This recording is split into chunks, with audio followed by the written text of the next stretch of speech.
Hola, buenas tardes, profesores y compañeros. Mi nombre es Gledimar García. Me corresponde trabajar con mi amiga y compañera Oriana Vega sobre el gasto público y su estructura.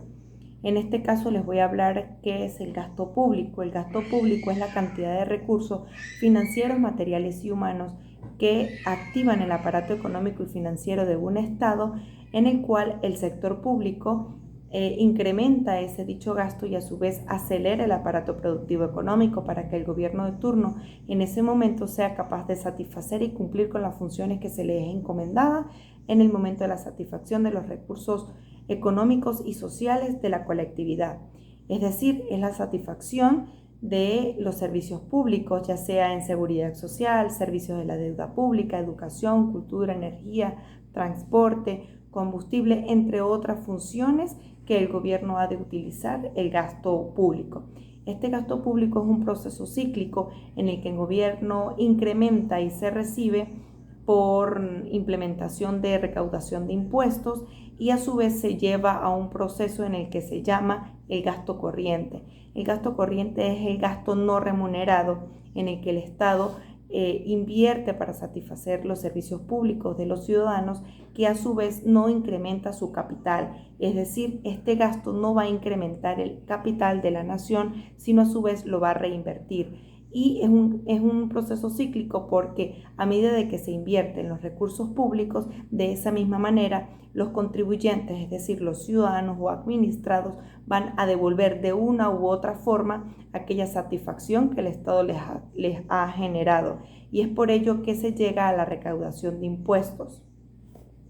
Con este proceso llegamos a lo que llamamos recaudación de impuestos de gasto programable, es decir, la agenda política, económica y financiera que el gobierno de turno realiza anualmente para la dedicación de este gasto económico en la distribución de sus servicios y adquisición de bienes.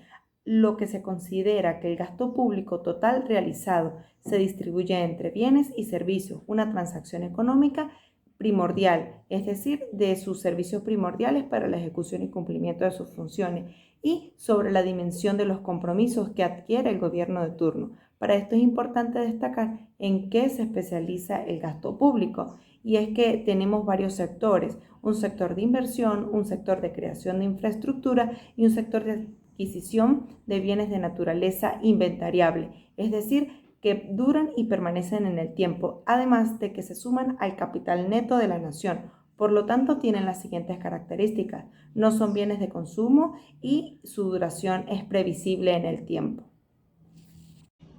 Estructura de ingresos y gastos por niveles de gobierno. Los gobiernos subcentrales son responsables de prestar servicios a la población. Sus facultades para recaudar fondos dependen del grado de federalismo fiscal. Los gobiernos centrales, estadales y locales varían en términos de su capacidad para cobrar impuestos y recaudar contribuciones sociales en función de tres factores importantes: económicos, institucionales y locales. Los diferentes niveles de gobierno también comparten la responsabilidad de financiar los bienes y servicios públicos y en algunos sentidos son mutuamente dependientes.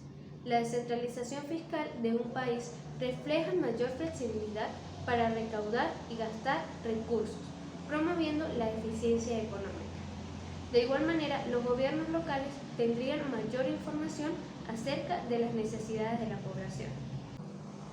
En cuanto a las políticas y estrategias públicas, van dirigidos a los proyectos y actividades que un Estado diseña y gestiona a través de un gobierno y de la administración pública de ese gobierno, con fines de satisfacer las necesidades de la población.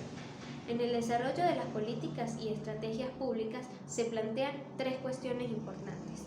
Primero, ¿qué política o estrategia se desarrolla? Es decir, la formulación de esa política.